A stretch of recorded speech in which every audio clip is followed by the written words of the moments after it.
Yeah, I'm outside, Brody. Pull up. Uh, Yeah. we're doing It's this. good, my guy. My boy.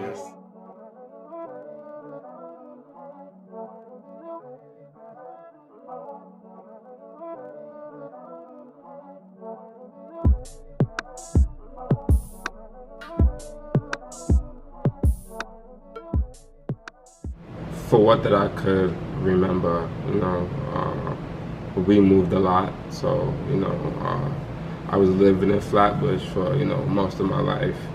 Moved out, lived in Bed-Stuy for about 3 years now. So, yeah, when I was younger, uh, you're young, so I didn't really, think much of, certain things or like events that occurred that I didn't know were, big Right. events. But yeah, we were kicked out of a couple apartments, so living situations haven't always been stable. So I had to learn to adjust to being in different spaces with people that I'm familiar with, but not on a regular basis. Like we don't really interact and things like that. And I don't really think it affected, my schoolwork in any way. If anything, I think it boosted my will and my drive to, always strive to be better than I was before.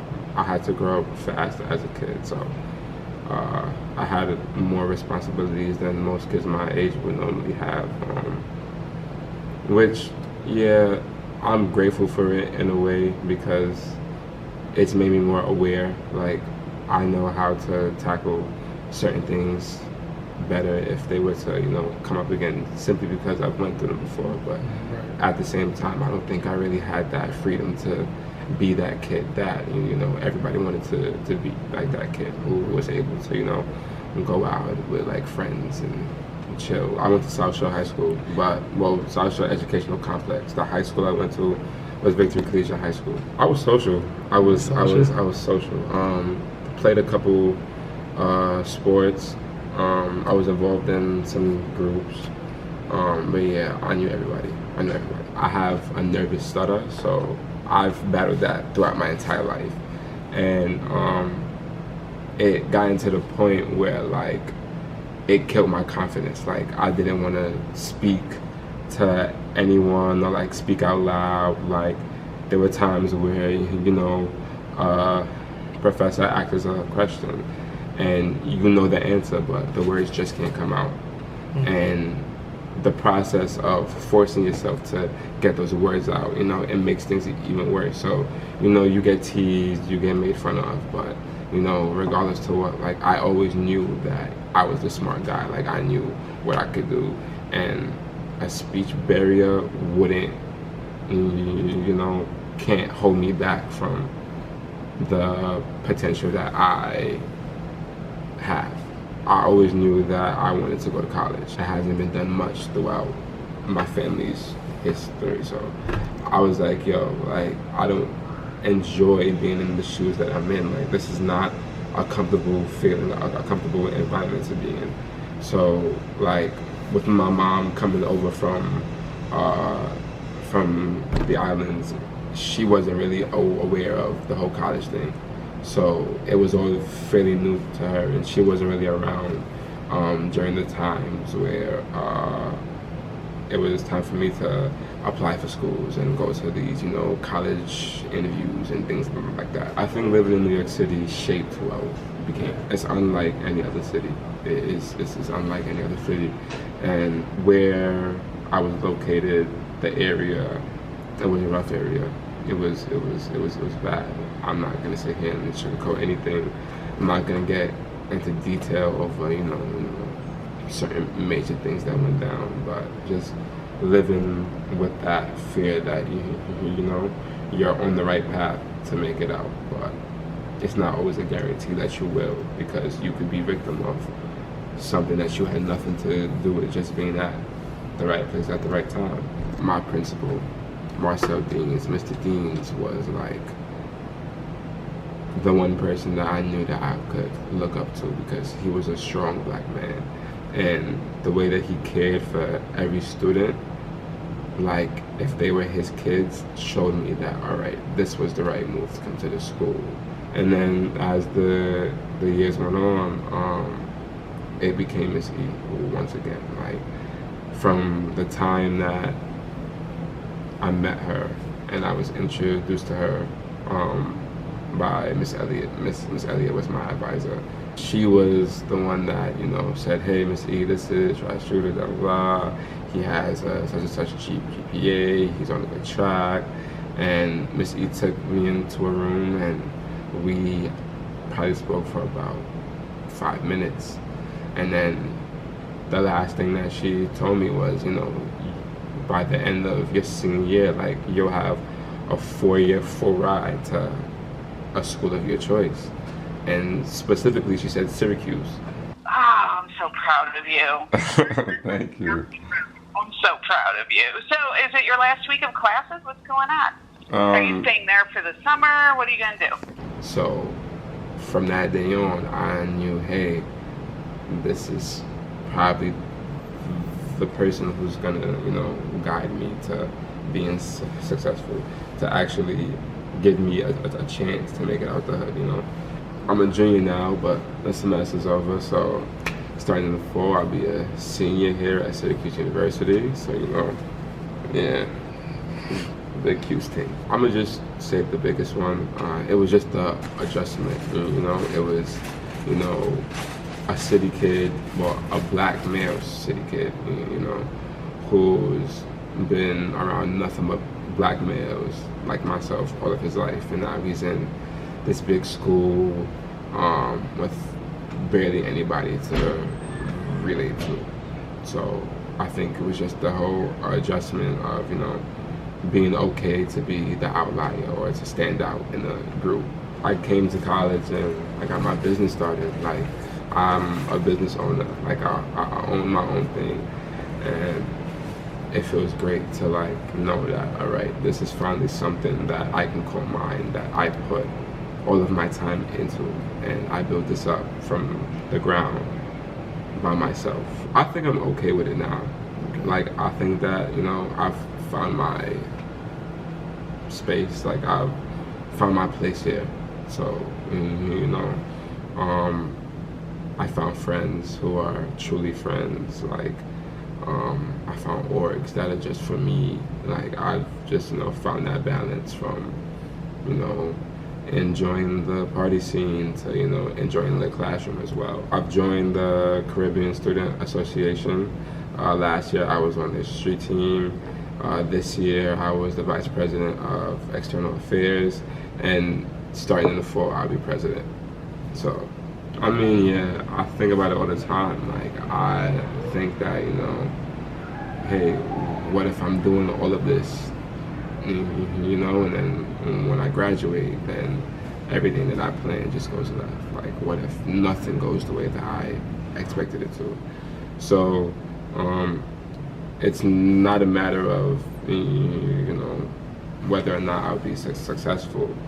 It's just, you know, how will I deal with certain obstacles that come my way that try to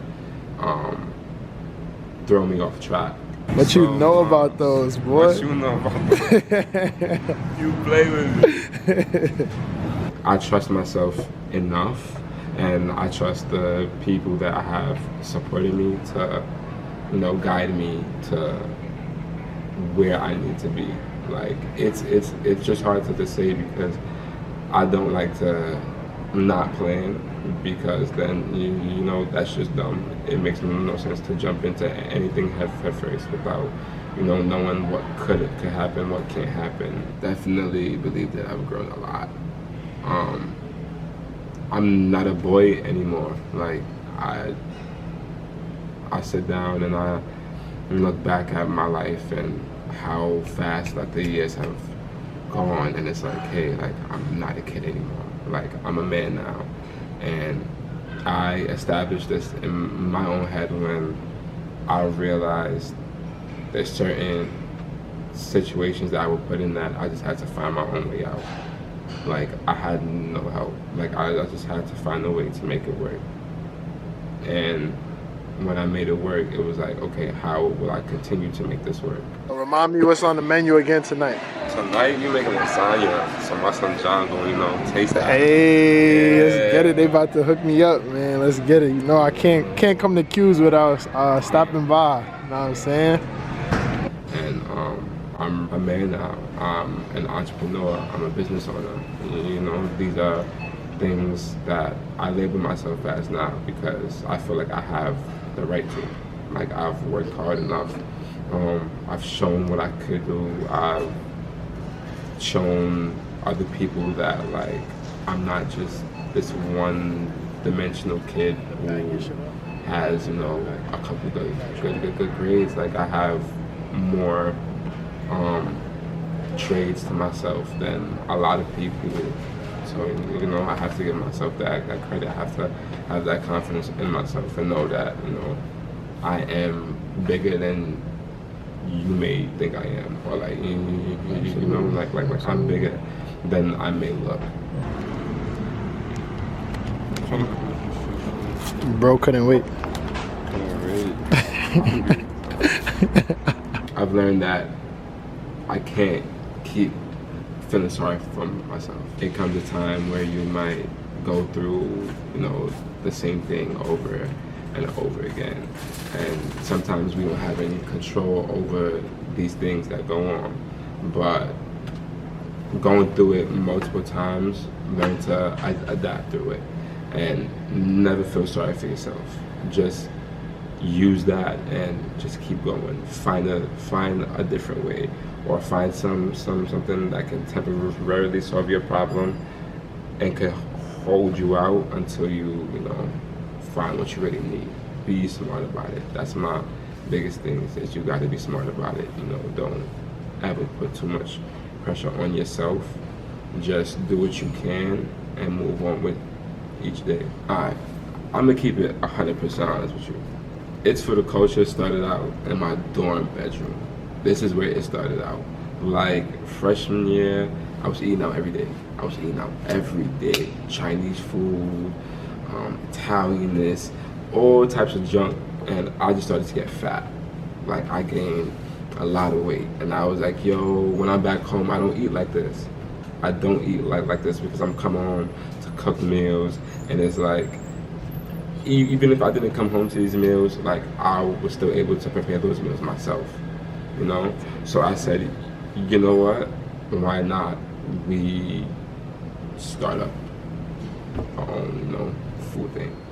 And it's like, I knew how to cook, I just didn't have the confidence to sell my food. And then I said, you know what, why not? So I had my friends come over, try out some meals and stuff, and it was like, yo, like, this is good. So I got that validation from the people I knew first, because I knew that they would be honest about their responses. And then I said, all right, I had a friend, Tyler, he came through and he helped me with my original business plan on like how to like map things out, expenses versus profits, who am I competing against if I do, you know, make this a thing. So he helped me with the logistics of, you know, starting this up. And then from there on, things just picked up. You guys will definitely see a couple of restaurants in the next few years. And, you know, we got a lot of work to do, but we're getting it done.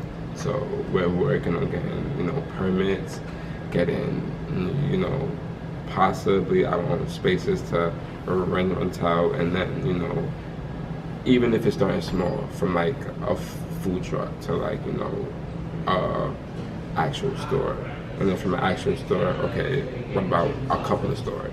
Cooking gave me the freedom to express myself without having to speak. So that's literally what cooking did for me. It allowed me to express myself and put all of my thoughts into one without having to open up my mouth and be judged if I can't get, you know, a certain sentence out on time. So I never really sat and thought about that until you know, you really look back to how things were before. So now when it comes to providing food for my campus, it's like, okay, I don't have to explain this. Like, I can say, okay, this is curry chicken with, you know, white rice and this plantain and macaroni pie. Yeah, I can say that, but when you taste the food, this is all of my hard work. So from buying the meat, to cleaning it, to cutting it, to cooking it, like, to seasoning it, like, I can explain that through my food without words. I don't have to say anything, because when you taste it, you'll taste how much effort and how much time we put into everything. So everybody know who Dre is. Like, me and Drea, we met through Summer Start. So all HOP students, you know, we all have to do this 6-week program in the summer, and I met Drea, and then we just cooked it off from there. His best quality is probably how caring he is. He doesn't only look out for himself, he looks out for other people as well. That's really somebody that I hold dear to my heart, because Dre has been with me through everything, like through whatever. I feel like it's an accomplishment. Our main priority in school is school. It's not the business, even though we have that as a side hustle. Came to find out Drea does cook herself too. So we just built this whole brand of it's for the culture. So we mixed me being from Barbados and her being from Guyana into this one big thing now, where we're serving meals from both islands. It's not a lot of telling each other what to do, we just know what needs to be done. So I feel like the way that we work makes it easier on each other, so it don't make the business feel like a job. It feels like we're doing it for fun.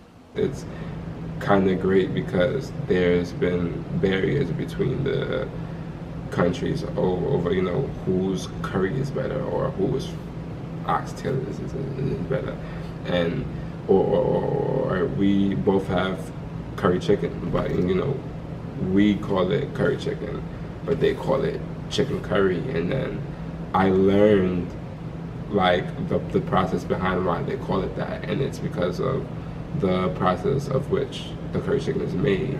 So I gained a better understanding and an insight of what her life was like, as well as giving her an idea and perspective of what my life is like, and we mix them together to make this big brand. It's just like, sheesh, like, I know that I can cook, I know I have all of that, but I know I probably won't have, you know, all of the money up front to get, you know, certain things started. So it's really just, hey, exposure, like, let people who know, like, hey, this is something that we love to do, this is something that we really want to see grow. So help. I really wish to, like, you know, not have to be the one that's making the food all of the time. You know, me and Dre, we really put time and effort into every single meal, but it'll be great to have my own team. It'll be great to have our own space where we could freely sell food. You know, selling is a problem with SU's, you know, policies on house and things like that. So we did have to cut it down and get more low key again. But we do hope to become more legalized and more set, like have a better foundation set up for us, I would say, to where, you know, we can have this place to sit here and make meals, and we can sell meals out of this place because this belongs to us. You know, we can pay ourselves, we can pay everybody that's helping us put this together. All I gotta say is keep a level head. Like, things are not gonna go your way all the time. 9 times out of 10, they're not gonna go your way. So you need to take advantage of just incorporating different ways to be successful. Like, don't just be one dimensional. Like, you really want to be as versatile as you can be. So expose yourself to certain things. Like, don't use the excuse that you know you weren't exposed to such, because we're in a day and age where you can learn to do anything with the use of our search online or Google. It's more so not making excuses. Like, don't feel sorry for yourself. We all know that we come from the mud. We all know that we come from these hard places. And you're not the only one. You're not the only one. And never be afraid to ask for help, because it comes a certain point where you can only be strong for yourself by so much. You need to allow other people to be strong for you as well. Like, you need to know that you have a support system that's willing to help you grow and be better. Like, and you never know unless you ask for that help. Whatever you plan to do in life, make sure that you're fully invested in it. Put your heart into it, and you'll see the results that you want to see. My man, appreciate you, brother. Appreciate you for spending that time with me, man. Solid, man. That was perfect. It's so hard on me to stay focused on being a student first, when I can't just be a student. I have to be a student and an adult. And so you will be a first-gen graduate. Yes, correct. She was this lady who came in and she worked with the college students on the apps and things like that, but that's what everybody else got. I didn't get that. I got somebody completely different. I gotta eat.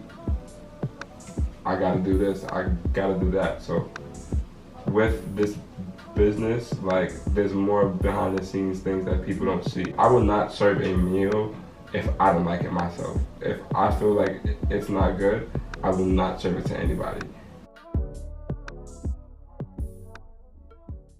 The energy that I put into it, I just hope that I receive that back in a way.